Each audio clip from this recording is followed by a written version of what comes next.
Welcome to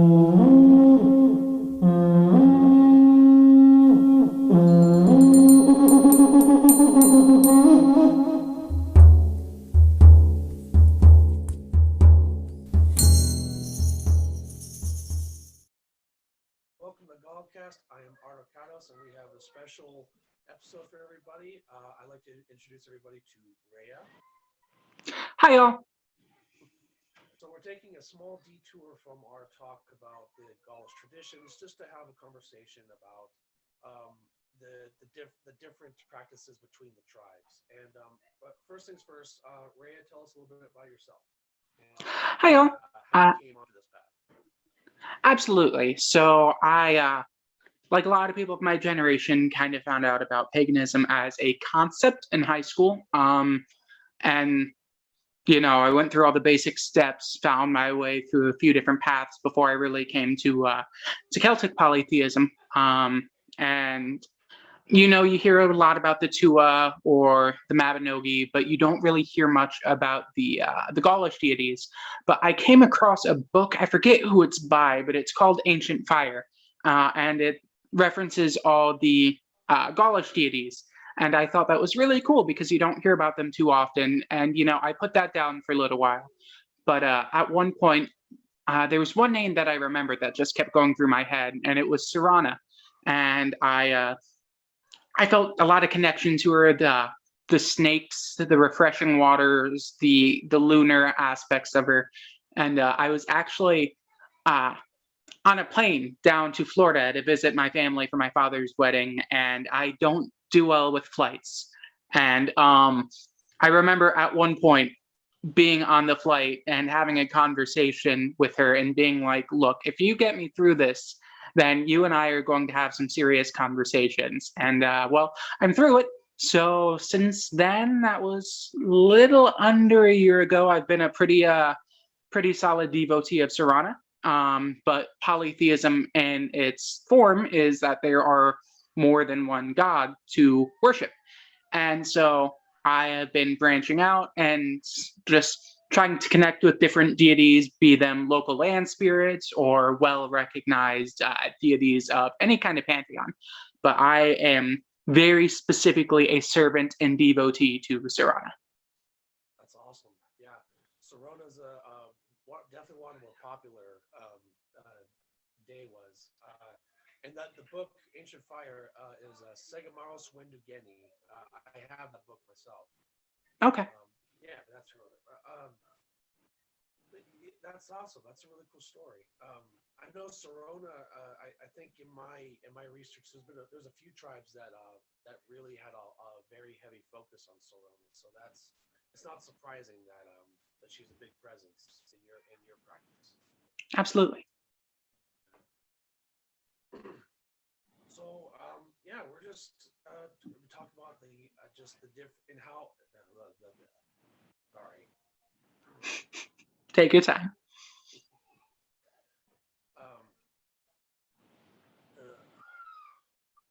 So we're just going to talk about the differences of practices and traditions among the various tribes, because that's something that you've talked about a little bit on like the Facebook group. Mm-hmm. Yeah. So I guess being new to this that I am,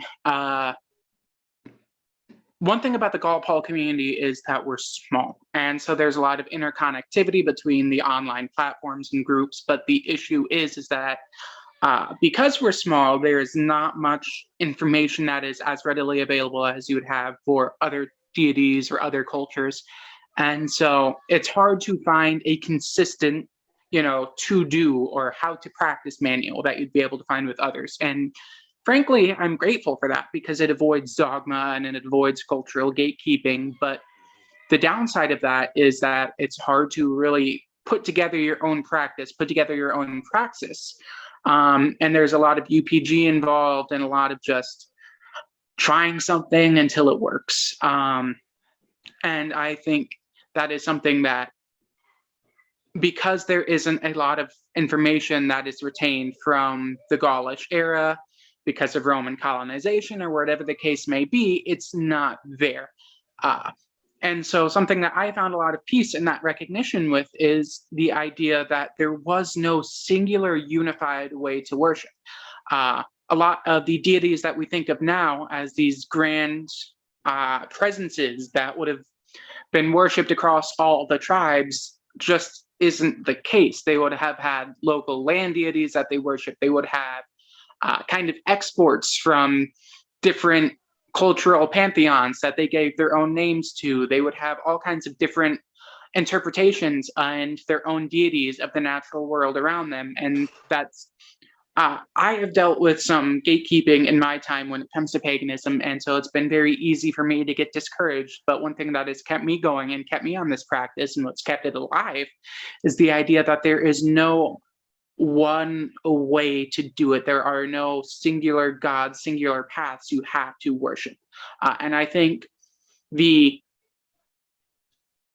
frankly, I don't know much, but I would like to think that the tribes, I know you have a specific connection to the Helvetii, the tribes would say the same. Say, yes, these are who we worship, these are the traditions, but they would also say, but these guys from the Mediterranean came up and we kind of like their god, so we added that into our pantheon as well. That's another god we worship since they told us about him. And I think that's just how cultures and traditions stay alive, is through that cultural symbiosis. Absolutely. Yeah, you brought up a lot of good points, and I've dealt with my fair share of gatekeeping as well. I mean, I've only been a Gaulish Polytheist for the last 4-ish years or so. Mhm. I'm constantly learning new things. So it's the cool thing about paganism is that you never stop learning, you never stop discovering new things. But like you said, each tribe had its own like tribal pantheon of local land spirits, and yes, we do see common figures pop up, which may have been like shared from tribe to tribe to tribe, and this is kind of where most of Sigamaros' book has been collected. You have Tyrannus, you have Carnunos, Sorona, Rosmerta, where you have these names that pop up a lot more often, but each tribe probably had like several, Andarta, she was specifically for the tribe that was around the Ardennes forest, because that's who was the personification of that forest, that local deity. And it's and that's why, like, I think I don't know, I don't think anyone sat down and done like a head count, but I think between all the tribes, all of them, there's like somewhere between 300 and 500 gods. And there's no way that they all practice the exact same thing. They had druids to lead their spiritual services, but um, unless they all met at one place, which I know there's the British tribe, which was a meeting ground for a lot of druids, but for all the druids across the continent, I really don't see that as a possibility. So they may have, and each druid may have developed their own practice for their tribe that they were, associated with. There's a lot of things to look at. Absolutely. And granted, I'm no historical expert on the topic, and there are going to be times in this conversation where I'm afraid you'll have to lead on the historical context. But I would like to think that in order to retain true personal identity and true personal relationship with their deos, is that there would have to be differences. There would have to be regional ideations, because without it, that would not be an authentic connection between them and their deities, their gods. Because we all deal with different things based off of the regions that we're around. We all have different ideas of, okay, I know you're out in the PNW, I'm in the Midwest. Right here, it is snowy and it is rainy, and we have these cultural and geographical conditions that right now this would be a perfect time for me to connect with a deity or a specific land deity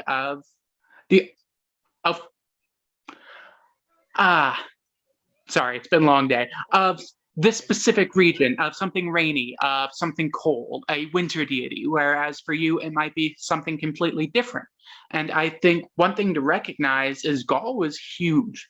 Gaul was a very, very large space that had very, very different not only cultural traditions, but also geographic conditions. And what might be the chief deity because of the geographic conditions of one area might be completely different from the others. And I think because a lot of us grew up in very organized religion, we have this idea that spirituality has to be very regimented, very segmented, very rule heavy. And I'm not sure that that was the case for classical Celtic and especially Gaulish polytheism. Well, like you were saying, there were 300 something gods. There had to have been, uh, to regulate all that would have been phenomenally difficult, even for the Druids who studied for 20 years before they could earn the title. There to regulate all of that between all of these different cultures and all of these different people, I feel like it would have been impossible. So I think it would have been very, very difficult to retain an authentic connection with your deities if you were following a guidebook. Yeah, absolutely. I absolutely agree with that. And yeah, I mean, I have no problem leading with some of the historical stuff. Sorry, it's just that I get carried away sometimes. But yeah, absolutely. To manage all those deities across all of Gaul, which, like you said, it's huge because not only is it France, but it's Switzerland, Luxembourg, parts of Germany, Belgium. It's this massive area. And then you have like the Celts in the Iberian Peninsula. You have the Celts that went further out into Anatolia and settled out there. But with with those Celts, the Galatians, that's an example of what you were saying, that they brought in deities from other cultures, which just seems to be a thing that happened quite a bit in those times. It was like when you get these cultures that are, communicating, trading, fighting, or being allies, that there's always going to be kind of like I've phrased it as cultural bleeding before, where you have like they just kind of mix in with each other. So like the Galatians were known to have not only Celtic deities but also Greek ones as well, because that was a very Hellenistic area Yeah. prior to the Ottoman Empire. But yeah, like you said, my focus is mainly the Helvetii, but also just the other tribes of the Alpine region. And because that area is kind of like a natural border between the Celtic world and the Germanic world, me and a couple good friends of mine have noticed that there is like deities that are a slight pronunciation or maybe a swapping of the letters here and there.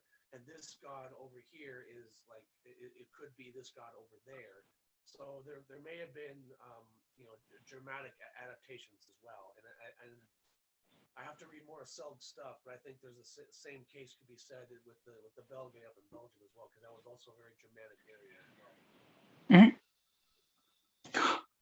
And even outside of the Galatian or Iberian peninsulas, there was recognition of other deities. Speaking of Sirona, I know there were a few times that she was depicted with Apollo or Granus in her temples, because the Gauls did not worship, or I know some tribes did not worship at nematons. They had specific sacred spaces, and these were especially the spaces that were influenced from gods from other cultures.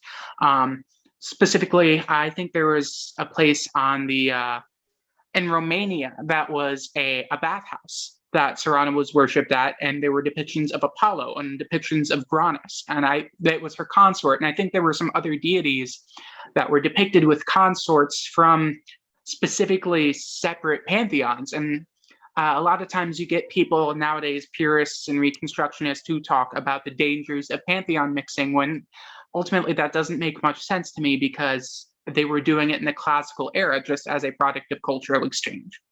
Absolutely. An example I brought up before is Rome was notorious for adopting gods that gained popularity within Rome. With the Egyptians, they brought in Isis, and I think my buddy Rhinotaurus was telling me that they've actually found evidence of Isis worship in Switzerland, of all places, because of the Romans. we see synchronization where you have the I actually wrote an article on it for my blog. At the Saint Bernard Pass in Switzerland, there was a ancient shrine there for the god Paninos, and then it was torn down, and the Romans built their own temple for Poninus Jupiter, which was kind of like a synchronization of the two.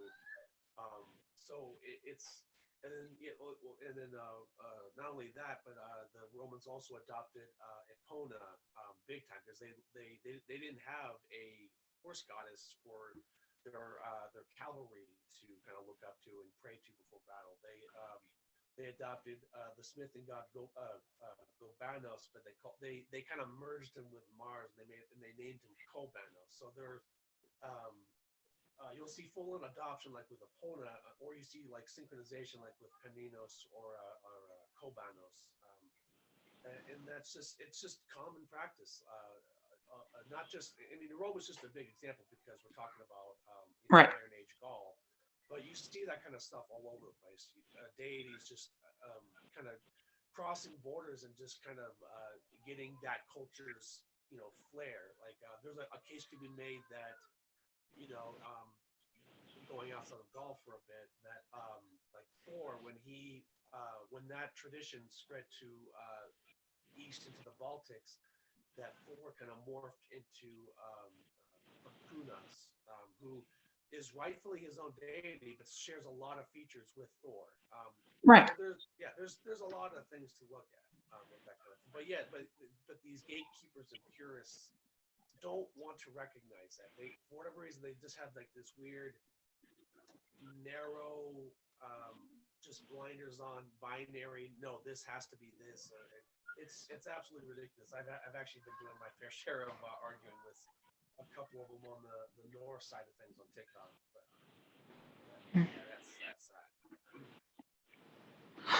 I don't mean this as a leading question, but it kind of feeds into our discussion. Do you also have a relationship with some of the Norse gods? I do, because the kind of going back to the Alpine region, because it was later, the northern part of it, kind of the northern border where the Helvetii were, because the Helvetii inhabited the plateau. So the northern, like I think the Rhine or the Rhone is up north of that. I don't know. It's been a while since I looked at it, but anyway, you had the Suebi, and later on the Suebi eventually turned into the Alemanni. Renos would know a lot more about that. He's a lot more focused on that. But yes, I do follow Tyr. Tyr's the main Germanic god that I follow. There's a couple others that I have prayed to and I have idols for, like the goddess Eir, who's kind of medicine and healing. I have done a little bit of work with Odin or Wotan, or one of his however many names. I haven't done much with Thor. I mean, I have my experiences with Thor, but it's just I don't know, it's one of those cases where I've reached out and I never got a response, kind of thing, Yeah. But yeah, Tyr's a big part of my practice. Okay. And I think that feeds well into the discussion, the idea that I think nowadays, especially within the US, we like labels, we like identifiers, we like to set ourselves in boxes because it gives us a sense of who we are.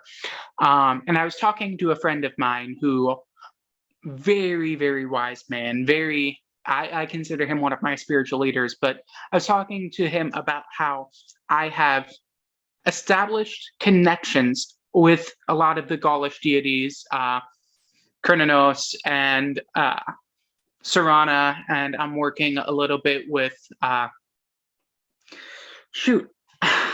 I sound like I'm losing my authenticity here because I can't even remember her name, but it happens all the time with me. You're fine. It's been a long day for both of us. That's fair. But anyway, but I also have a very deep and strong connection with the deities of the Mabinogi. I mean, my name is Rhiannon.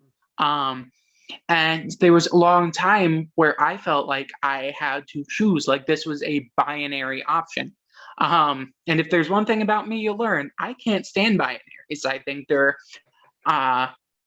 not constructive. And I think they put unnecessary boundaries on things. And I think one of the reasons these gatekeepers defend so strongly their parameters of what is because to step outside of that and to recognize the either the objective or the subjective truth regarding people's own personal faiths and own personal spiritual journeys is to recognize that there is question and gaps to be found in their own ideology regarding identities. I swear, I am not trying to lead this into any other conversations, but it is paralleling.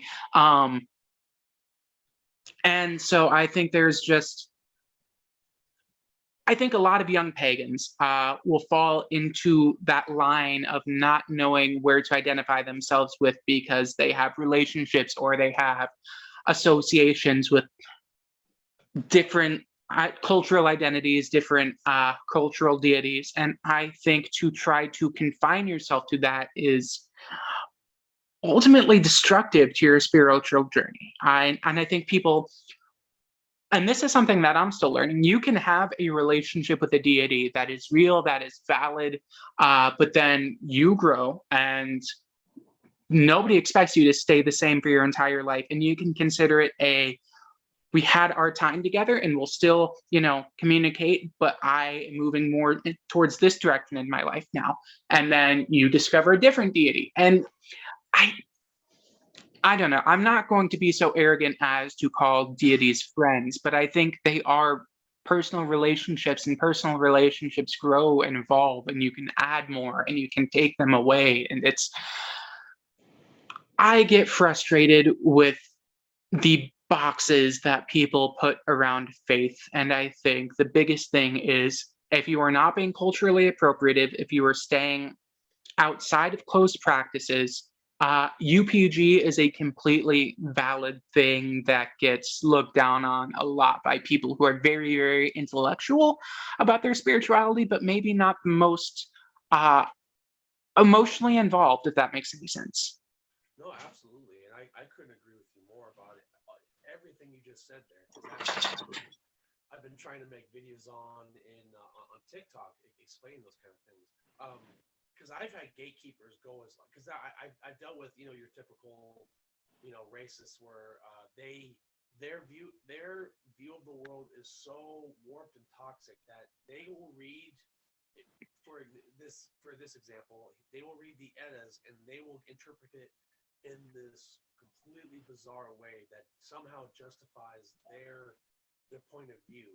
And I think when it comes to polytheism, if you're coming from a Christian, again, just an example, if you're coming from a Christian background, you have to completely deconstruct that Christian background. Otherwise, you're going to carry some of those traits on into it, where a lot of people believe that Sukelos or Hades or hell are these dark, evil entities because that's what they've been. That if someone's associated with the dead, that's somehow dark and evil, when it's not the case at all.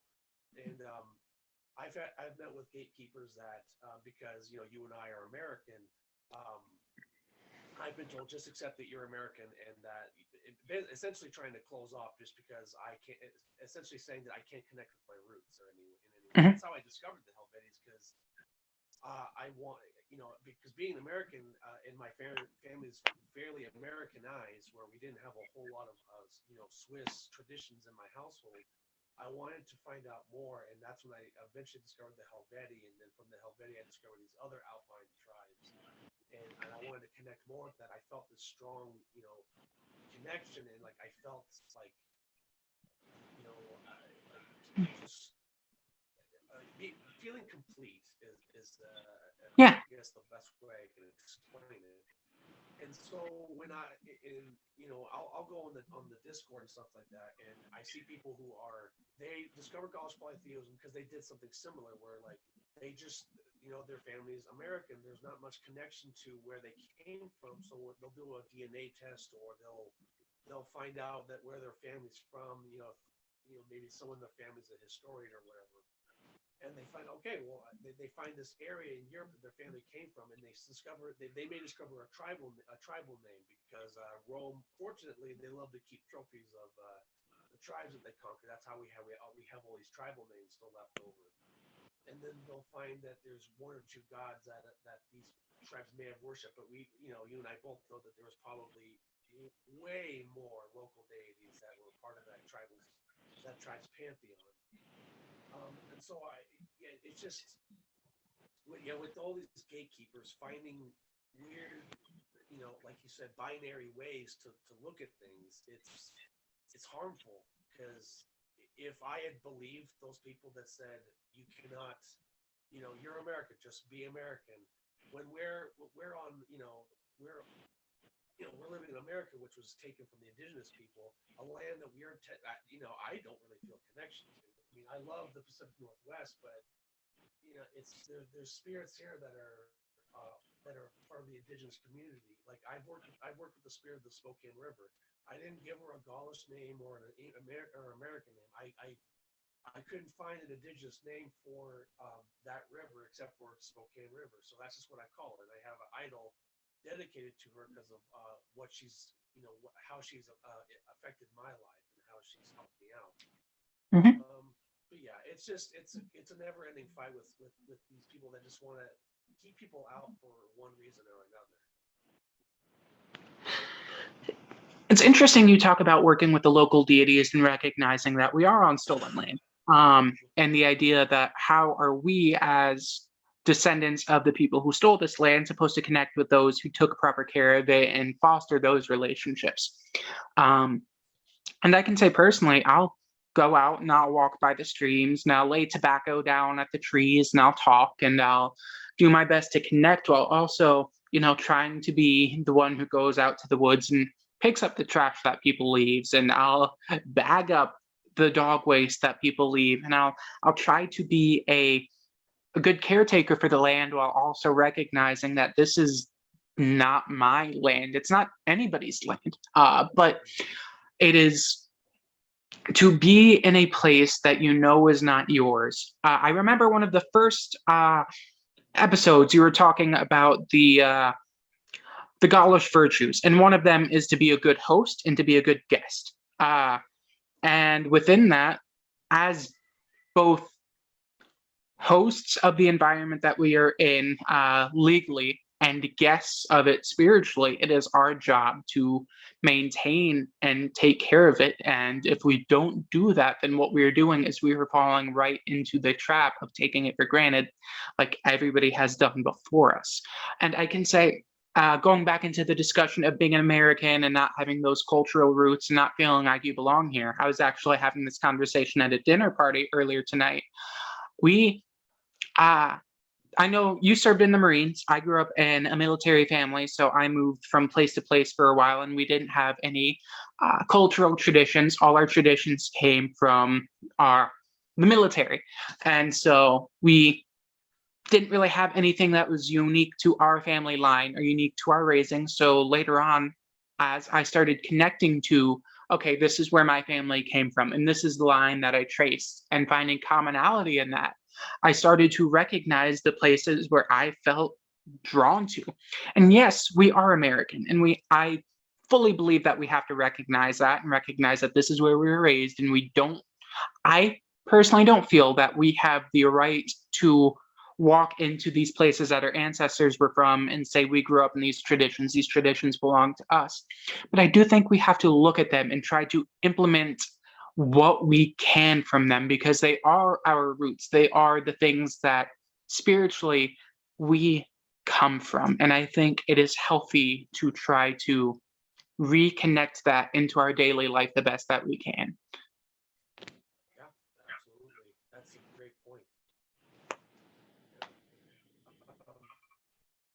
Yeah, and yeah, just being in the military, and I didn't travel around a whole lot, or like but I did know a lot of people that did, do they had to move from base to base to base, and that makes you feel even more disconnected because not only are you like not really developing your own traditions, except for what the military is giving you, but you're not really staying in one place long enough to like get to know the land around you, the world around you.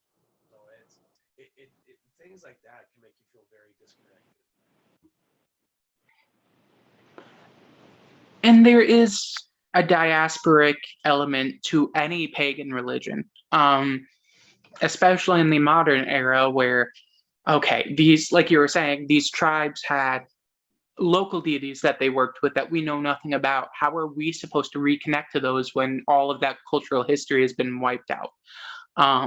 And so I think that's why resources like Ancient Fire or like the like GaulCast or the Gaulish Polytheism pages are wonderful because we get to learn more about the things that were lost. But I think there is a Welsh word that is specifically in reference to the mourning people have for the Wales that was before it was colonized. I forget exactly what it is. It's been misappropriated a lot, but anyway, I think every pagan, every witch, every practitioner of pre-Abrahamic religion has that feeling of that mourning. And wondering what we had, wondering what was lost. But I think if we get stuck in what was, trying to reconnect with the past, we can do that. But that has to be our root system. That can't be where we live. We have to take what we know and we have to move it forward into the future. And that is the only way that these traditions can survive in a way that is healthy, in a way that is progressive, for lack of a better phrase. Absolutely. Yeah. I think that's a good note to end on. I want to thank you very much for being here. This was a very, very insightful conversation. I appreciate you. Absolutely. Thank you so much for having me. Yeah, I might have you on another time. Yeah, just reach out. You have a good night. Fantastic. Yeah. Take care.